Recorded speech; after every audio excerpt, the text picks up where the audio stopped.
Muy buenas, ¿qué tal? ¿Cómo estáis? Feliz miércoles 22 de marzo. Seguimos avanzando en la semana y os vamos a avanzar todo el contenido que nos espera a lo largo de esta hora de programación. Ya sabéis que estamos muy concienciados y sensibilizados con esta semana que queremos dedicar a la prevención del ictus. Hoy vamos a hablar con un testimonio y vamos a hablar con Iris Fernández, que nos va a hablar de esa experiencia que por desgracia ha marcado un antes y un después en su vida. También seguimos apostando por el mundo del ecologismo, el Anillo Verde en Ponferrada, y también Día Mundial del Agua, cómo hacer de nuestra ciudad una ciudad mucho más sostenible y cómo ahorrar agua. Algo muy importante, algo que en otros países poder abrir el grifo es un auténtico lujo. También vamos a hablar de mediación familiar, algo fundamental, algo muy necesario, y por supuesto de poesía y de cultura. Arrancamos, pero primero vamos con las oportunidades de mañana. Boquerón a 3,95 el kilo. Venga, Gadis, el precio no es un problema. Mañana, boquerón, kilo, 3,95 €. Y vamos a prevenir también los conflictos. Verónica Vieitez, muy buenas tardes. Buenas ¿Qué tardes, tal? ¿Cómo María? estás?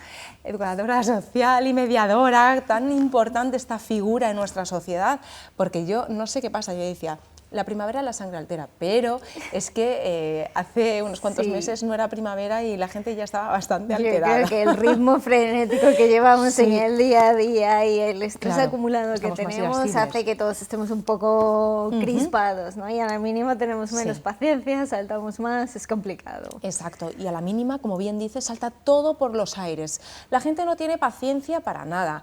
Parece que necesitamos una figura para mediar, ¿no?, con nuestras conversaciones, con nuestros conflictos, y qué complicado muchas veces cuando pensamos, si cada uno tiene una opinión, ¿no sería muy fácil respetar y llegar a un acuerdo? ¿Por qué resulta tan sumamente difícil?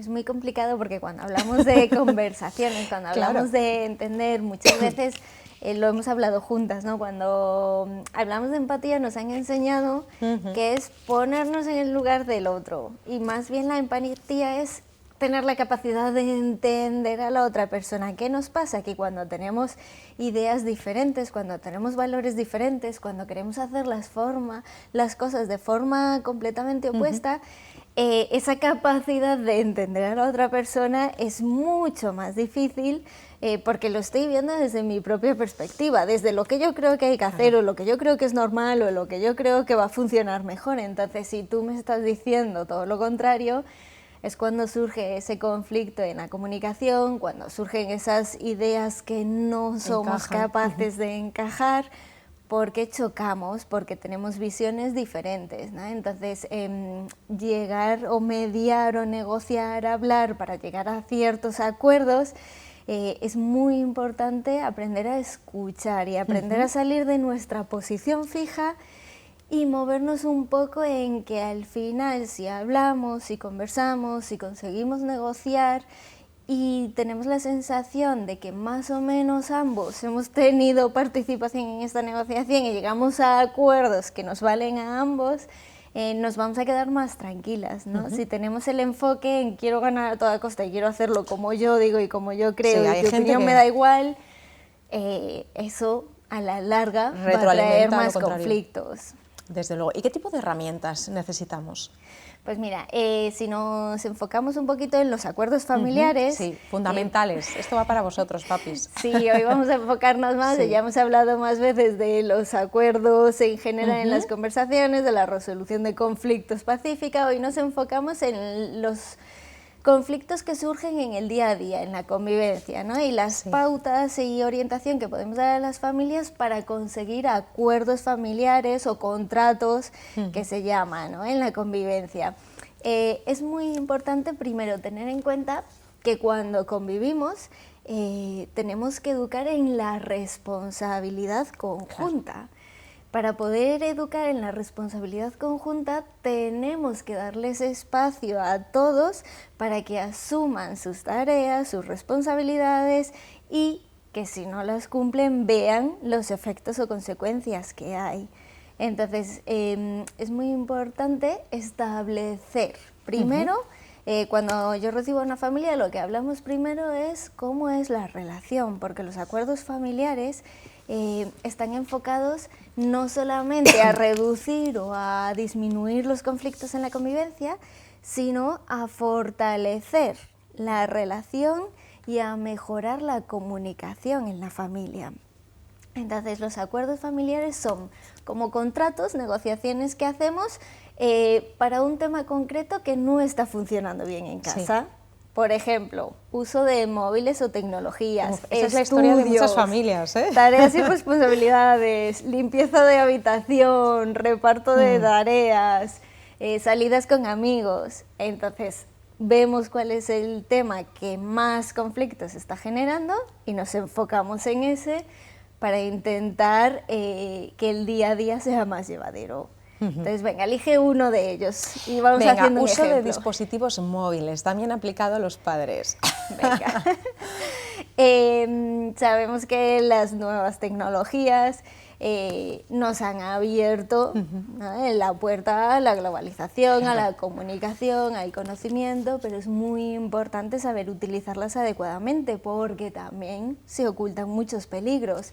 Sí. Cuando damos un móvil, cuando damos una tablet, cuando damos algún dispositivo electrónico a nuestros menores, a nuestros hijos, tenemos que tener esto en cuenta.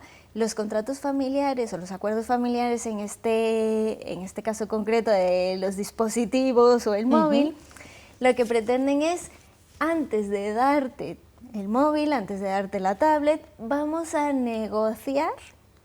Exacto. Las normas de uso. Vamos a negociar el tiempo de exposición, los horarios, cuándo podemos utilizarlo, cuándo no, qué aplicaciones me puedo descargar, qué puedo tener redes sociales o no puedo tener redes sociales. Entonces, es muy importante educarles en el uso y si simplemente les damos el dispositivo, luego vamos a ir viendo cosas en el día a día que nos van a enfadar, nos van a molestar y vamos a tender a enfadarnos, quitarlos, a amenazar. Sí. Acciones muy radicales. Sí, ¿no? Y nos vamos al otro extremo. Primero me lo das y luego me lo quitas sin avisar. Entonces, la idea de estos acuerdos es prevenir esto, que los sepan utilizar y si los usan adecuadamente, que puedan disfrutar de ellos y si no hacen un uso adecuado, que haya una consecuencia o una restricción de ese uso. Entonces, ¿qué se puede negociar? Por ejemplo, ¿cuándo lo puedo utilizar? Lo adecuado es que cuando son pequeños, cuando empiezan pues, a tener, ahora mismo pues, a los 10, 11 años ya se les empieza a dar su primer móvil. ¿Tienen que tenerlo siempre de primeras? Lo recomendable es que lo tengan unas horas. Exacto. Y entonces momentos de comidas, de cenas, cuando van a clase, cuando están estudiando o haciendo deberes, cuando van a alguna actividad, que tengan que dejarlo en casa, ¿no? En un principio es un poquito pues para ocio o por si me voy a algún sitio que necesite comunicarme y ya está. Pues aquí se negociaría el uso. ¿Cómo se hacen los acuerdos familiares? No funciona que los padres digan, esto es lo que queremos, te lo mostramos, te decimos que estas son las condiciones de uso y ya está. Claro, no funcionaría. ¿Por qué? Porque no le estamos teniendo en cuenta, ¿no? Como hablamos, los acuerdos son negociación. Entonces tenemos que pensar que queremos negociar y tenemos que pensar que sí es un límite, que no se va a negociar, pero lo que queremos negociar tenemos que pensarlo, llevarlo ahí en nuestras notas y decirles, vamos a negociar el uso del móvil.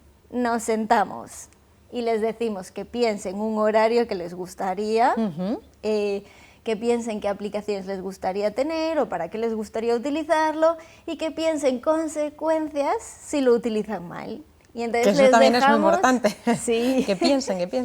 Exacto, entonces les dejamos pensar y a las horas o a los días, cuando volvamos a poder reunirnos, nos sentamos y negociamos. Vale, ¿cuál habías pensado que es el horario que quieres tener? Pues de 5 a 10. Vale, pues a mí me parece que de 5 a 10 es un poco exagerado. Yo había pensado de 5 a 6. No, de 5 a 6 no me da tiempo a nada. Entonces vamos negociando. Un truco para las familias es muy poco. Siempre Primero, por lo bajo. Claro, para luego.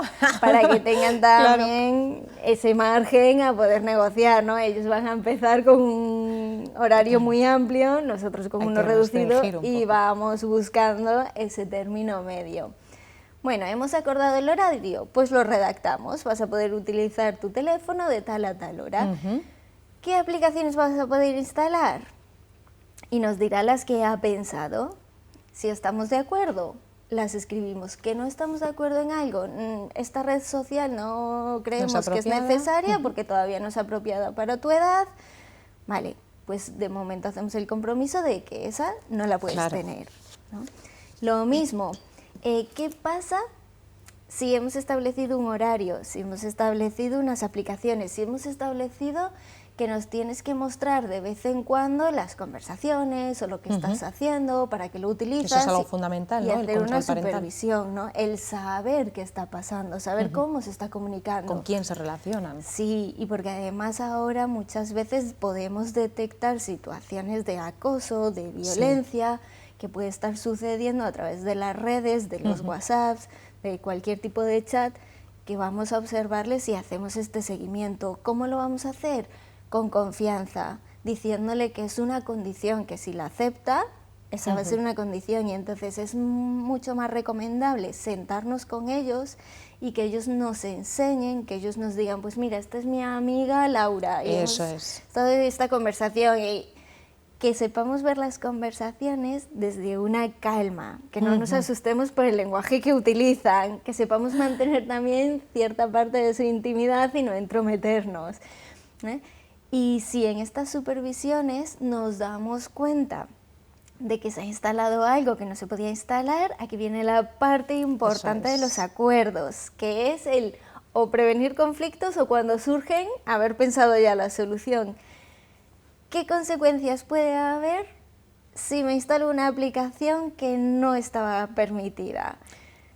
Normalmente siempre recomiendo a las familias que primero escuchen las consecuencias que se les ocurren a ellos. ¿Por qué? Porque suelen ser mucho más creativos. Nuestra consecuencia suele ser un mes sin móvil. Sin móvil, claro, y es que nos quedamos ahí. Exacto, y nos quedamos ahí y muchas veces ya no tiene ningún efecto esta consecuencia. Entonces, pues la consecuencia pueden ser variedad de cosas, pues vas a tener que utilizarlo delante nuestra y con el compromiso de no volver a utilizar esta aplicación durante X tiempo hasta que veamos que podemos confiar en ti. O durante una semana solamente vas a poder tenerlo media hora. O has roto nuestra confianza y vamos a esperar a que nos muestres un poco más de madurez para volver a tenerlo. Claro, diferentes acuerdos. Exacto, diferentes acuerdos. ¿Qué me paso en el uso del horario? Bueno, pues podemos poner un acuerdo que no sea, ya no tienes móvil, ¿no? Volvemos a lo mismo. Bueno, pues para cada minuto que te pases a la hora de entregarlo, minutos menos que tienes mañana. Sí, eso solían hacerlo. Entonces, ¿qué conseguimos con esto? Educarles en la responsabilidad, darles autonomía y darles confianza. ¿Por qué? Porque cuando hacemos estos acuerdos, todo queda redactado. Entonces, cuando hacen algo que saben que no deberían hacer, ya no les vamos a poner un castigo, ya no vamos a ser los malos que le van a poner ese castigo que no le va a gustar, sino que vamos a ir, vamos a revisar lo que ella había aceptado y va a decir, vale, yo sabía que esto iba a pasar, pero aún así me compensó más tenerlo hoy 2 horas extra porque había quedado con una amiga para una videollamada. Entonces, ¿qué les estamos dando? La autonomía de tomar decisiones, de saber lo que va a pasar si no cumplo con esa responsabilidad y aceptar esa consecuencia. Entonces, en el momento que pongamos esa consecuencia, ya no va a haber tanto enfado, ya no va a haber tanta ira hacia nosotros que la ponemos. Porque saben a lo que se atienen, ¿no? Exacto, porque ya lo habían negociado y ya lo habían aceptado, ¿no? Y esto día tras día hace que la convivencia sea más fluida, que sea más sencilla y que se genere más confianza y más diálogo. Y además es muy importante que no solo lo negociemos y el momento de negociarlo, sino la firmeza y la constancia a la hora de llevarlo a cabo. Y no caer en el, no, esta vez no, perdóname, la próxima. No, si hemos negociado algo, hay que ser determinantes. Que llevarlo a cabo, porque si no somos constantes y si no somos firmes, no va a servir de nada. Nos lo vamos a aplicar porque ya sé que hay muchos padres que este tema les parece especialmente interesante, que nos cuenten a través de nuestras redes, en una semanita, si te parece, retomamos, que sería fantástico, y también, ¿no?, para ver qué tipo de acuerdos han llevado a cabo y cómo han respondido también los adolescentes. Como siempre, muchísimas gracias, Verónica. Un placer. Nos vemos próximamente y nosotros ahora sí vamos a hablar del Anillo Verde de Ponferrada.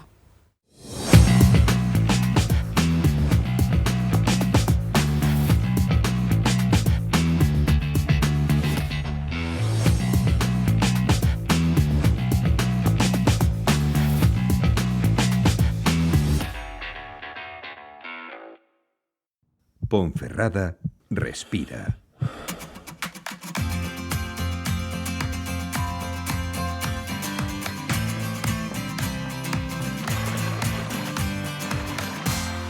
Anillo Verde de Ponferrada. ¿Qué es el proyecto Anillo Verde de Ponferrada? Quizás para ti el color azul es este y el verde esto. Para nosotros es la conectividad de los espacios con las personas en las áreas naturales de tu entorno. El Anillo Verde es una trama de conexión de espacios medioambientales y culturales dentro del municipio de Ponferrada que comunican el medio urbano con el entorno natural. ¿Cuáles son las zonas de actuación? Los parques de la Rosaleda, el Parque del Plantío y el Parque del Temple. La zona de la antigua montaña de carbón y el antiguo vertedero de campo son objetivo de estas actuaciones. También se restauran las riberas de los ríos Sil y Boeza, con especial atención en la flora y fauna.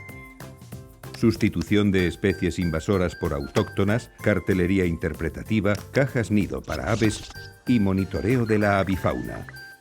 ¿Habrá carril bici? Sí, 9 kilómetros de ruta perimetral para bicis y peatones en torno al centro de Ponferrada y 3 rutas escénicas ciclables. Castillos templarios, romeros embalse de Bárcena y Abadía de Compludo, con un recorrido total de más de 55 kilómetros, acondicionando y realizando un mantenimiento integral de las sendas y caminos que componen el Anillo Verde. ¿Y dónde puedo informarme sobre este proyecto? En la página web anilloverde.ponferrada.org podrás encontrar toda la información del proyecto, de las rutas, de actividades y talleres y un buzón de participación ciudadana. Y por supuesto en redes sociales con el hashtag AVPonferrada. ¿Cuánto va a costar esto a las arcas municipales? El proyecto tiene un presupuesto de casi 2,5 millones de euros, de los cuales más de 2 millones de euros se financian con el Fondo Europeo Next Generation en el marco del Plan de Recuperación, Transformación y Resiliencia del Gobierno de España. ¿Y va a generar empleo? Sí, se crean 26 puestos de trabajo directos y varios indirectos. Apostamos por que nuestra ciudad sea inteligente, segura y sostenible. Proyecto financiado por la Unión Europea Next Generation, Plan de Recuperación, Fundación Biodiversidad, Ministerio para la Transición Ecológica y el Reto Demográfico, Gobierno de España y ejecutado por la agrupación Ayuntamiento de Ponferrada y Fundación Naturaleza y Hombre. Y continuamos, ahora vamos a hablar con Marcos Álvarez. Muy buenas tardes, ¿qué tal? Presidente de la Mancomunidad del Agua del Bierzo. Bienvenido. Hoy celebramos el Día Mundial del Agua y yo creo que es importante, ¿no?, aprovechar también a reseñar lo fundamental que es hacer un uso sostenible, un uso responsable del agua en nuestras casas. Sí, bueno, aprovechando que hoy es el Día del Agua, pues aprovecho para dar publicidad a una iniciativa de la Mancomunidad de Municipios de Agua del Bierzo, que es el programa Minimiza, dirigido a escolares del Bierzo, para que puedan ver primero el funcionamiento de una gran potabilizadora como la que tiene la Mancomunidad y después hacer unos talleres prácticos que con experimentos sencillos y adaptados al nivel del alumnado pues van a poder crear una conciencia de ahorro de agua que va a ser muy necesaria para un futuro, porque todos vemos que cada vez hace más calor y cada vez llueve menos. Efectivamente, es un proyecto muy interesante, aplicado también para nosotros, ¿no? Para los adultos, porque los jóvenes y los niños siempre son los que más absorben absolutamente todo y son los que también más nos enseñan, ¿no? Pero es algo que tenemos que interiorizar, porque hasta ahora pensábamos que abrir el grifo, bueno, pues está al alcance de cualquiera y en muchos lugares es un auténtico lujo. Bueno, y con la evolución climática va a ser un lujo pues a corto, medio o largo plazo. Los niños son los que están en la etapa educativa, son los que pueden adquirir todas esas costumbres que ahorran agua, y además esos niños con esos trucos, con esas medidas que se les va a enseñar en esos talleres, pues seguramente que vayan a casa y se lo lleven a los padres, y los padres también puedan pues aprender quizás alguna cosa, aplicar. Implementar en su día a día, ¿no? Estamos hablando de calidad, ¿cómo es el agua de nuestras casas? Bueno, todo el agua de la Mancomunidad de Municipios de Agua del Bierzo, que son 7 municipios muy dispares unos y otros, se potabiliza en una estación de tratamiento de agua potable de las más modernas de España. Todo el agua es la misma y luego se distribuye pues por una extensa red, porque hay que llevar el agua de la potabilizadora que está en Cubillos pues a Villaverde de la Abadía o a Pieros o a mi pueblo Sancedo a través de 3 bombeos. Exacto. Hay mucha gente que nos está viendo y que ni siquiera conoce este proceso, ¿no?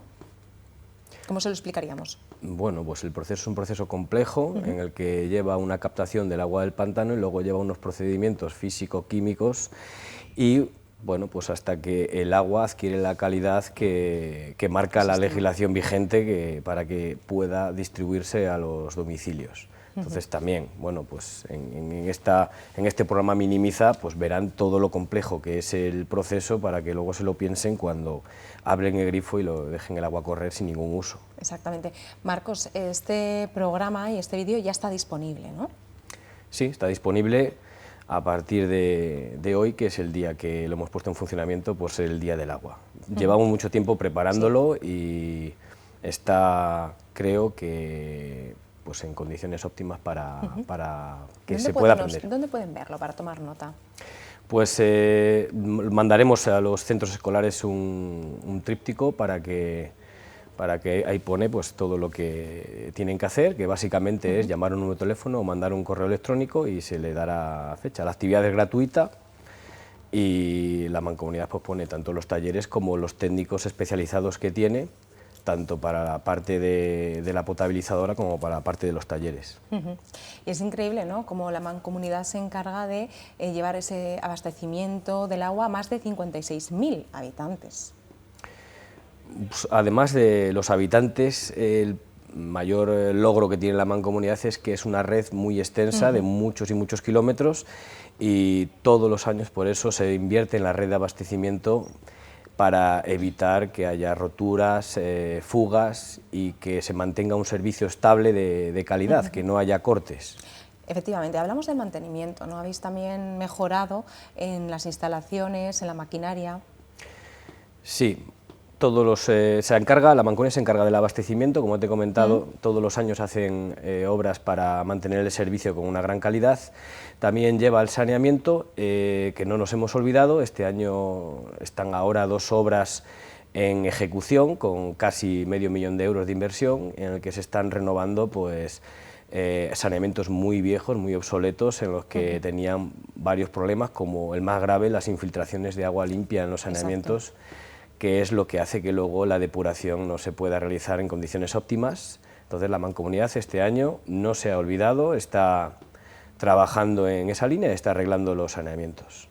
Además, otra línea que es, bueno, pues fruto del devenir del aumento de los costes de la energía eléctrica, al final tiene que llevar el agua a sitios muy lejanos, hay muchos bombeos con grandes costes económicos, entonces se han instalado instalaciones fotovoltaicas por orden de consumo, pues donde había más consumo eléctrico se ha empezado por ahí, porque no se puede empezar por todos a la vez, pero ya se empezó el año pasado y ya prácticamente quedan solamente los depósitos, que no hay sitio físico para poner las placas, que se está gestionando comprar una finca de al lado, cercana, para colocarle placas fotovoltaicas y reducir los costes energéticos, porque el objetivo es que los costes energéticos se reduzcan al mínimo, porque en España y aquí hace mucho sol y tenemos esa posibilidad. Esos recursos, ¿no?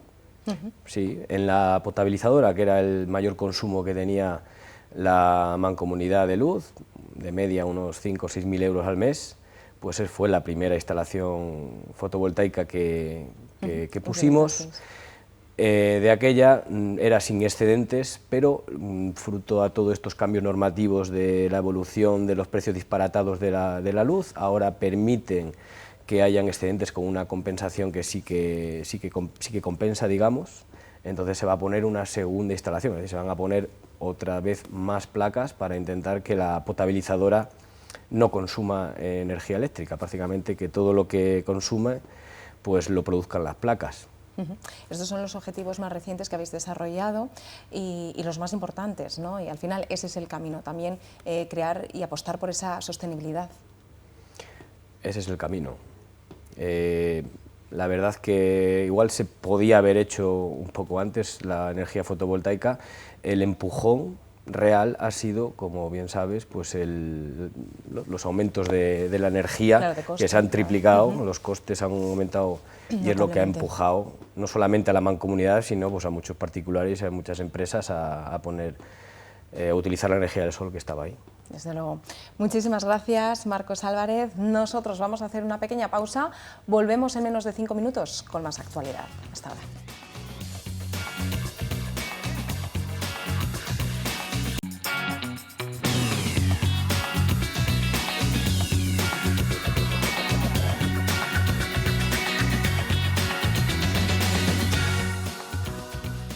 Estamos de vuelta y ahora sí, vamos a charlar con Fernando González. Muy buenas tardes, ¿qué tal? ¿Cómo estás? Hola, muy buenas tardes, muy bien, ¿y tú? Bueno, en poquito tiempo, a las 7:30 de la tarde, tendrá lugar ese recital, también esa presentación de un libro que vamos a conocer a continuación, pero me encanta este título, Poesis Vergidi, ¿no? Que es el título del recital donde se van a presentar diferentes poemas de diferentes autores del Bierzo.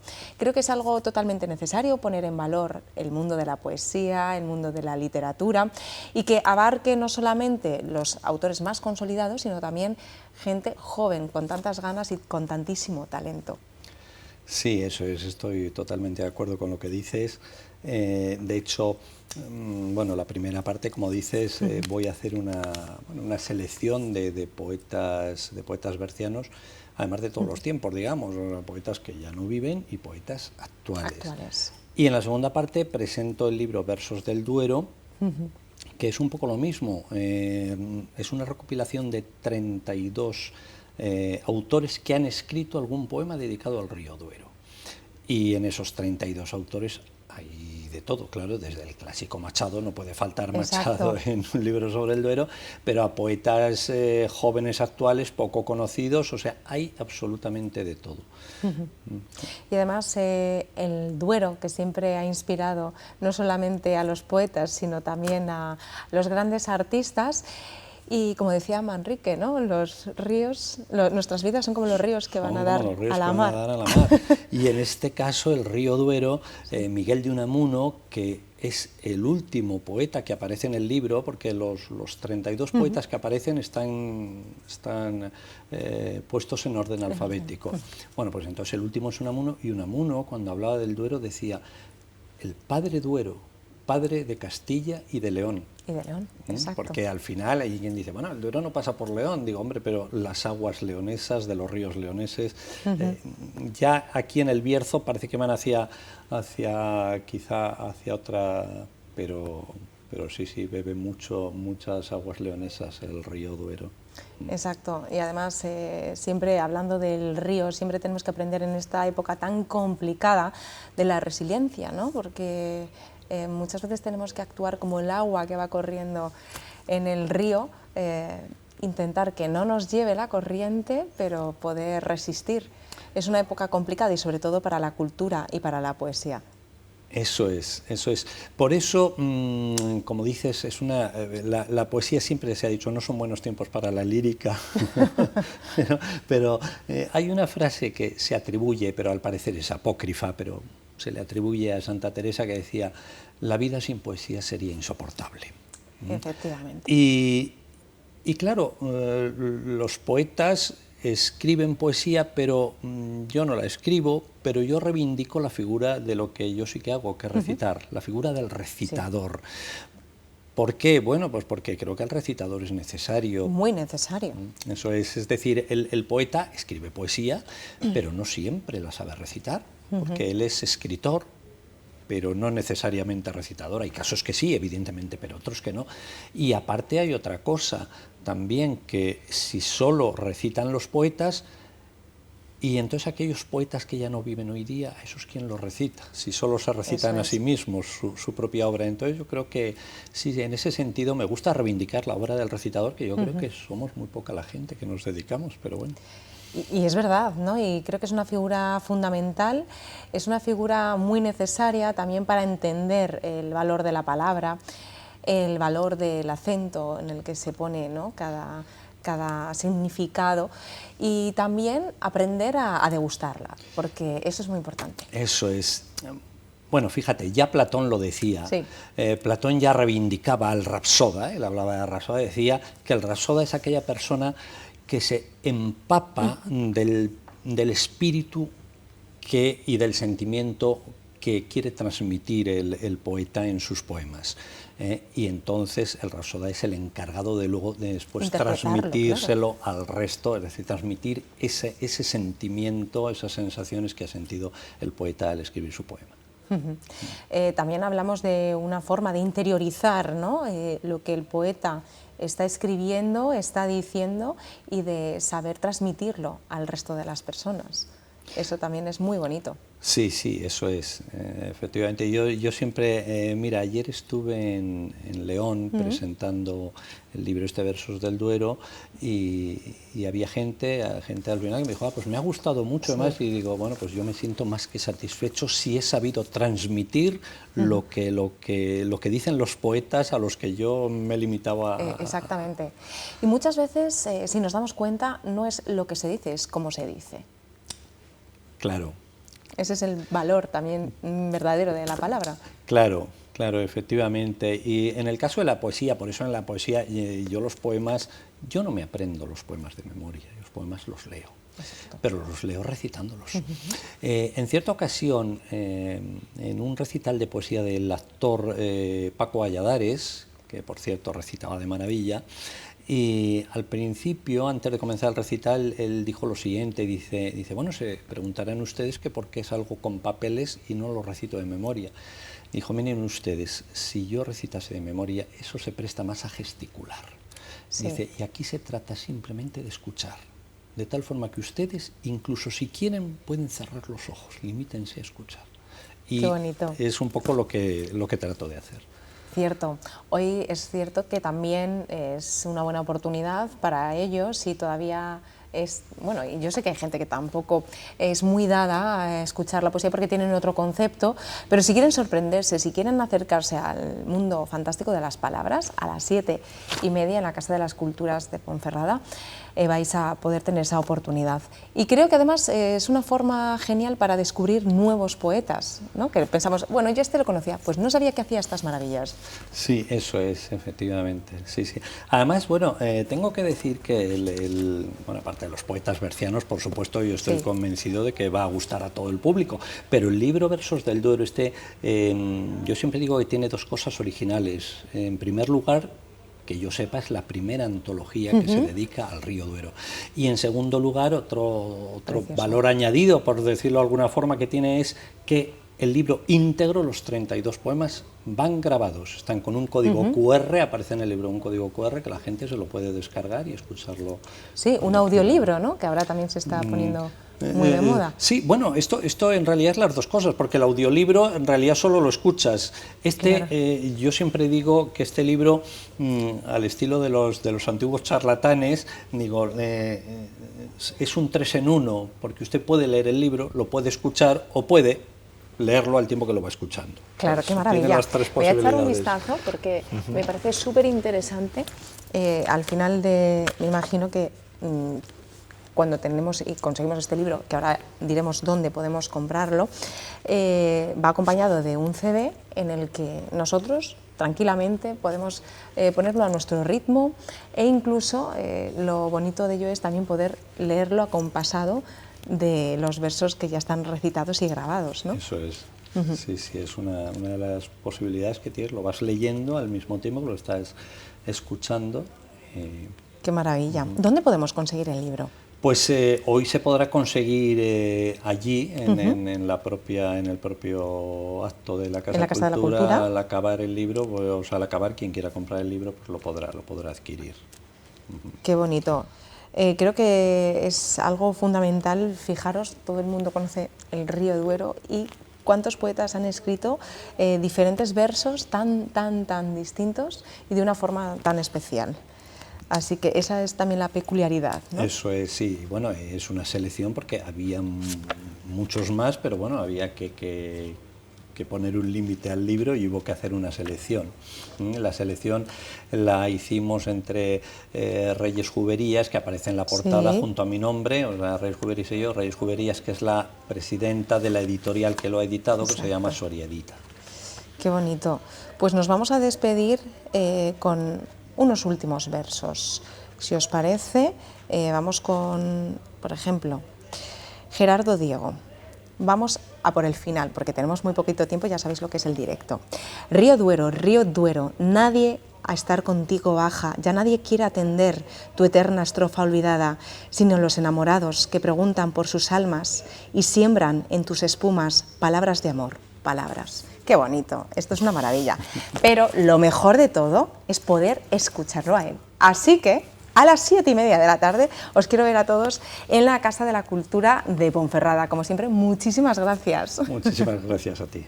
Y bueno, vamos a seguir viajando, en este caso no por el río Duero, sino también de la mano de Viajes León Tour.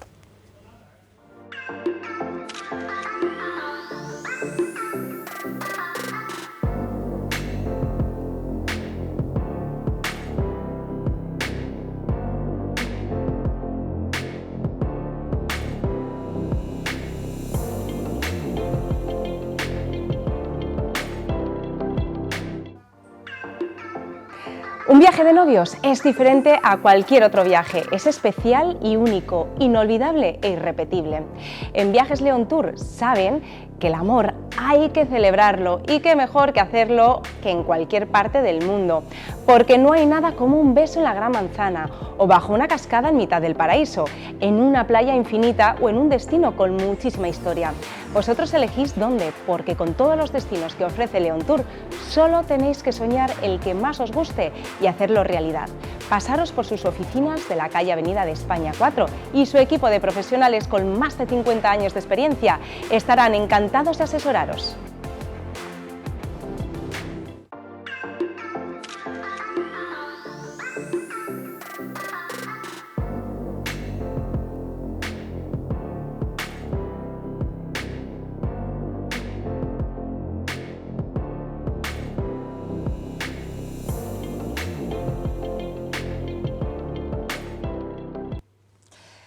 Y para finalizar lo hacemos con Iris Fernández. Muy buenas tardes, ¿qué tal? ¿Cómo estás?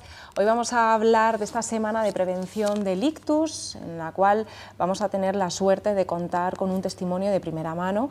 Desgraciadamente ha sufrido 2 ictus. Ahora te has puesto en manos de la asociación CEDACE, muy importante también esa etapa en la que la recuperación es primordial, pero también muy importante prevenir, ¿no? Qué síntomas tenemos que tener en alerta, qué es lo que tenemos que ser conscientes y sobre todo los hábitos de vida influyen absolutamente, pero también influye el momento en el que tú estás teniendo una sintomatología que no sabes muy bien cómo asumirla, pero estos síntomas de los que nos vas a hablar a continuación nos van a hacer tener esa alerta en la que tenemos que llamar directamente, ¿no?, al 112. Es muy importante prevenir para que no ocurra, por desgracia, lo que te ha ocurrido recientemente, ¿no?, hace muy poquito. Sí. Sí, yo la verdad que presenté sintomatología durante 3 días aproximadamente, 4, tampoco lo recuerdo muy bien porque uno de los daños que me quedó fue un poco de amnesia previa a todo esto, pero sí es verdad que no lo supe reconocer. Primero tuve mucho dolor de cabeza, pero es un dolor de cabeza completamente diferente al que hayas tenido nunca, es más intenso, viene sin ningún motivo y es como si te hubieran pegado con un bate de béisbol, como si hubieras recibido un golpe muy fuerte pero sin haber hecho nada. Luego viene la parte de perder la fuerza en el brazo, se te suele caer un ojo, un poco el labio, pierdes mucha fuerza, luego se te va yendo a poco la visión, depende del lado que te dé, es verdad que o en el izquierdo o en el derecho, pero solo en uno de los dos. Hasta que, nada, muy seguido ya perdí la visión en el ojo y el habla. El habla fue lo que nos hizo darnos cuenta de que algo grave tenía que estar siendo, porque yo sí recuerdo el no poder hablar, pero sí poder pensar.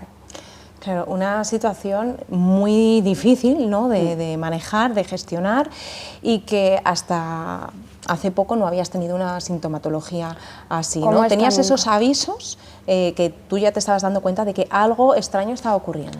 Sí, yo veía que algo no iba bien, pero quería buscar excusas. Pues era un dolor de cabeza, será que hoy estoy más débil que otro día, que no tengo fuerza pues porque mal comí, o me ponía muy nerviosa, bueno, pues igual hoy tomé más café o más Coca-Cola de lo habitual, hasta que llegó la pérdida del habla, cuando yo quería comunicar lo que me estaba pasando, quería decir y yo decía, pero ¿por qué sí puedo pensar y no puedo hablar? Me mordía mucho una mano y me mordía la otra y decía, esta mano noto que me la puedo morder, pero esta no. La mordía con toda la fuerza y no notaba nada. Y no sentías. Y ya lo siguiente fue quedarme inconsciente, echar los ojos en blanco para atrás, querer tragarme la lengua y ya lo siguiente que recuerdo es despertar en la UCI en León. El tiempo de reacción ante un ictus puede salvar la vida, ¿no?, a mucha gente, y sobre todo el caso que queremos mostrar es que Iris es una mujer joven, sana. Hasta ahora tú no habías tenido ningún otro tipo de sintomatología, ¿no? Es que ni dolores de barriga, ni dolores de cabeza, ni nada. Nunca, la verdad que no he sido una niña de ponerme enferma, nunca, pues lo típico, un esguince, una caída de bicicleta, pero enferma nunca. ¿Y esto a qué crees que se debía? ¿Cuál es el diagnóstico, ¿no?, que te dieron? A mí me confirmaron en León que había nacido o que desde la infancia tenía una vena y una arteria mal formadas y que por un pico muy alto de nerviosismo y de estrés se habían primero obstruido y luego se habían roto. Para Primero que luego se creó como del una estrés, bolsa, ¿no? sí. Primero se creó como una bolsa dentro y luego la bolsa se rompió. Ellos lo que me hicieron fue una similitud como si a muchos cables les echas un vaso de agua. Hubo un cortocircuito. En mi caso fueron 2 y al ser 2 es verdad que yo hay días ahí que no recuerdo, que tengo amnesia total. Me decía mi familia, ¿pero qué día crees que soy? Y yo les decía, pues hoy es 2 de febrero, y era ya día 11. Sí es verdad que de las primeras cosas que pregunté y que cuando me desperté en la UCI fue a ver si había tenido un accidente de tráfico, porque no recordaba los dolores de cabeza, no recordaba, nada. Lo he ido recordando con el tiempo y al estar en casa y hacer un gesto, te vienen como fotos a la cabeza de ya pequeños recuerdos y lo que me han contado pues mi familia que estaba conmigo en ese momento. Pero sí es verdad que la sintomatología es súper importante porque yo misma no reconocí, y tengo casos en la familia que lo han pasado, y no reconocí ese adormimiento de mano, esa caída de ojo, yo no me di de cuenta. Dicen que cada hora de retraso que no trates un ictus, el cerebro envejece 3,6 años, ¿no? Es curioso cómo es necesario saber actuar. En general nos han dicho qué tipo de hábitos de vida saludables debemos llevar a cabo, ¿no? Pero ¿cómo actuar, Iris? Yo creo que lo principal es llamar al 112 y sobre todo no meter cosas en la boca. Es muy importante cuando una persona se queda inconsciente saber colocarla. Sí. Saber colocarla, porque yo perdí un diente y salgo en televisión sin diente, pero bueno, perdí un diente por la forma en la que me sujetaron la lengua antes de que llegara la ambulancia. Entonces sí es verdad que no hay que meter cosas en la boca ni dedos, hay que poner a la gente en postura fetal un poco de ladito para que ya no se la traguen y no obstruir la vía respiratoria. Yo creo que en este caso, lo primero el 112. Yo también es verdad que cuanto más nervioso que se veía que se ponía mi entorno, más omitía. Entonces también hay que dar ese paso de decir, pues sí, necesito ir al médico, necesito una ambulancia. Estoy mal, adelante, Estoy mal. llama. Claro, yo veía que mi pareja se ponía nerviosa y más datos omitía. No va a ser nada, mañana me voy a ir a dormir y mañana me voy a levantar bien, hasta que perdí el habla.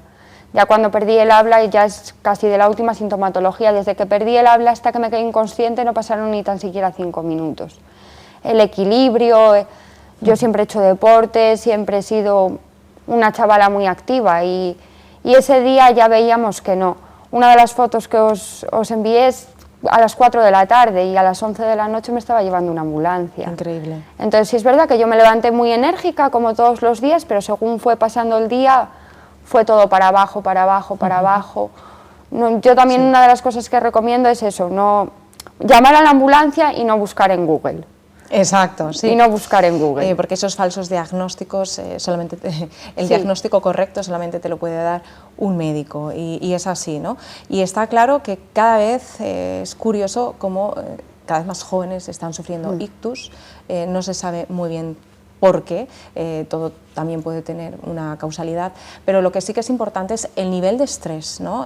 ¿Por qué afecta los ictus? ¿Por qué afecta a la gente joven, a la gente más mayor, al sector más vulnerable, ¿no? Que pensamos que normalmente pues son nuestros mayores?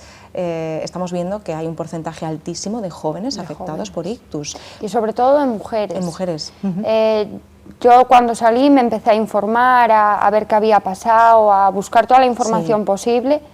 Vi que era una de las principales causas de fallecimiento en mujeres en España y pues pensábamos que sería otra y no, son los ictus. ¿Mujeres jóvenes? Mujeres jóvenes, sí. Es curioso, en este caso, a ti una de las recomendaciones, sobre todo el tener una tranquilidad, un relax, unos buenos hábitos de día a día, ¿cómo es esa rehabilitación, cómo es esa vuelta a la realidad, Iris? Yo creo que es la parte más dura. Más complicada. Yo por mis manos han pasado muchos papeles estos días y el que más me chocó, el que más me hizo sufrir fue ver la autorización de mi madre para entrar en quirófano. Yo cuando me enfrenté a ese papel me puse en la piel de mi madre y dije esto es lo más duro sin duda. Sí. Ahora pues mucho apoyo psicológico, siempre reconocer, claro, yo me desperté un día en la UCI y ahora he tenido que aprender a vivir con otra vida, a salir siempre con un documento, con unas pastillas, el apoyo psicológico es fundamental. ¿Cuáles son las secuelas más importantes que te ha dejado el ictus? En mi caso, porque bueno, esto depende mucho siempre de qué lado te das, si del izquierdo o del derecho, en el posterior o en el inferior. Yo la psicomotricidad las tengo muy bien, por así decir, me quedaron de cuello para arriba. Pérdida de visión, un poquito de pérdida de visión en el ojo afectado, insensibilidad en esta zonita de la cara y hiperaudición en el oído. Lo que vosotros oís a un tono normal, yo por este oído lo oigo un poquitito más alto. De todos modos, como fue muy reciente, fue finales de enero, principios de febrero, todavía estamos viendo qué secuelas, cuáles se van a poder recuperar, amnesia a unos días antes del ictus, no sabría decir con exactitud, pero 10, 15 días antes no los recuerdo para nada. Para nada. Sí es verdad que luego igual haces un gesto, te pones una prenda de ropa y te vienen como fotos a la cabeza y vas recordando cosas. Los 6 primeros meses para recuperar el daño cerebral son muy importantes. A los 8 también vas a recuperar, pero esos 6 meses como que tu cerebro está más elástico y absorbe mejor la información. La pena es que ahora todo lo que podemos hacer es de pago. Entonces es un poco fastidiado, porque ahora el daño cerebral, la rehabilitación cerebral es de coste, te la tienes que costear tú, las gafas te las tienes que costear tú, la pérdida del diente me lo tengo que costear yo. En eso aún nos queda un poco por Muchísimo avanzar. trabajo por avanzar, ¿no? Es una realidad que muchas veces si no se cuenta, bueno, pues es una historia más, ¿no? Pero cada persona, yo siempre digo, cada persona importa, cada persona tiene una historia que aportar Y también decir que Iris ha sido y es muy valiente en contar esta situación que ha vivido, todos los daños que ello conlleva, y también nos está ayudando a saber afrontar, ¿no?, un posible ictus, y que nadie está exento de ello, por lo que estamos viendo. Luego sí es verdad que a nivel burocrático, a nivel es muy duro, porque yo, por ejemplo, mi daño es cerebral, es de cuello para arriba, podría haber sido de cuello para abajo y que fuese psicomotriz, y el día que no tienes que ir al médico tienes que ir al INS, el día que no al edificio de la pizarra, papel para arriba, papel para abajo. Entonces ahí sí que nos queda mucho por avanzar, porque acabas de salir de una UCI, de un hospital, te estás recuperando y a la vez tienes que estar todas las mañanas, todas las tardes a mover papeles, a mover documentación. Activa. Sí, claro. Sí, y si lo puedes costear bien, y si no, pues es una pena, porque nadie te va a ayudar. Efectivamente, ojalá en estos siguientes meses puedas recuperarte lo máximo posible. Muchísimas gracias por contar tu historia, muchísimas gracias también por ayudar, ¿no?, a todas aquellas personas que nos están viendo a identificar pues cuál sería la sintomatología propia de un ictus, y también a dar un poquito de esperanza, ¿no?, que es necesario, que de todo se puede salir, pero que también es importante saber, ¿no?, que todo esto que conlleva la recuperación requiere un coste. Ese coste también, ¿quién se encarga de él?, ¿no? Sí. Es así. Muchísimas gracias. A vosotros, Iris. a vosotros por darme la oportunidad y por todo lo que hacéis mucho, sois de los que más hacéis, entonces es de agradecer poder contar con vosotros siempre. Pues ya lo sabes, esta es tu casa, bienvenida. Nosotros vamos a despedirnos, vamos a recordar nuestras redes sociales que aparecen ahora mismo en pantalla, nuestro correo electrónico, nuestro Instagram, Twitter y Facebook. Muchas gracias por estar al otro lado de la pantalla. Un besazo, nos vemos mañana a la misma hora.